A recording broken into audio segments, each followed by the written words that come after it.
நாங்கள் இந்த போராட்டத்திலிருந்து தவறி செல்ல முடியாது. அது ஸ்ரீதரனோ இங்க இருக்கின்ற யாருமே நாங்கள் ஆயுத போராட்டத்தை ஏற்றுக்கொண்டவர்கள். ஆயுத போராட்டத்தினூடாக எங்களுடைய இலக்கை அடைய முடியும் என்ற அதிகமான நம்பிக்கையை நாங்கள் கொண்டிருந்தோம். அது 2009 மௌனிக்கப்பட்ட பிற்பாடும் நாங்கள் அந்த ஆயுத போராட்ட வளங்களை தள்ளி வைத்துவிட்டு அரசியல் ரீதியாக அந்த பயணத்தை செய்கிறோம்.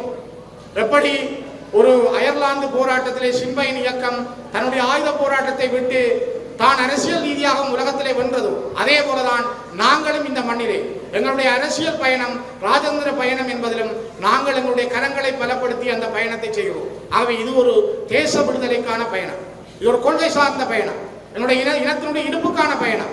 நாங்கள் இன்றும் எங்களுக்காக போராடிய விடுதலை புலிகள் போராளிகள் ஒவ்வொருவரையும் நாங்கள் மதிக்கிறோம். இறந்து போன மாவீரர்களை நாங்கள் நினைக்கிறோம் என்றால் இந்த இனம் வாழ்ந்து கொண்டிருக்கிறது என்பதற்கான காரணம். ஆகவேதான் இந்த காலமும் சூழலும் சரியான நியாயமான போராட்டத்தையும் போராட்டத்தினுடைய வலுக்களையும் ஆயுத வழி போராட்டத்தையும் ஏற்றுக்கொண்டு இந்த மண்ணிலே வாழ்ந்தவர்கள் நாங்கள் என்ற அடிப்படையில் அதனை இப்பொழுதும் வெளிப்படையாக ஏற்றுக்கொண்டவர்கள் என்று சொல்லுகின்ற ஒரு இடம் என்ற அடிப்படையில் எங்களுக்கு இருக்கின்ற உரிமைகளை, எங்களுக்கு இருக்கின்ற போராட்ட வல்லமைகளை, எங்களுக்கு இருக்கின்ற போராட்ட வழிகளை நாங்கள் யாரும் நிராகரிக்கவில்லை. ஆனால் இவ்வளவும் இருந்து குண்டு செய்யக்கூடியவர்கள் இருக்கிறார்கள், துப்பாக்கி தூக்கக்கூடியவர்கள் இருக்கிறார்கள், இங்கே படை நடத்தக்கூடியவர்கள் இருக்கிறார்கள். இவ்வளவும் இருந்தும் கூட 16 வருஷங்கள் நாங்கள் குண்டு வெடிக்க வைக்கவில்லை, துப்பாக்கிகளை தூக்கவில்லை.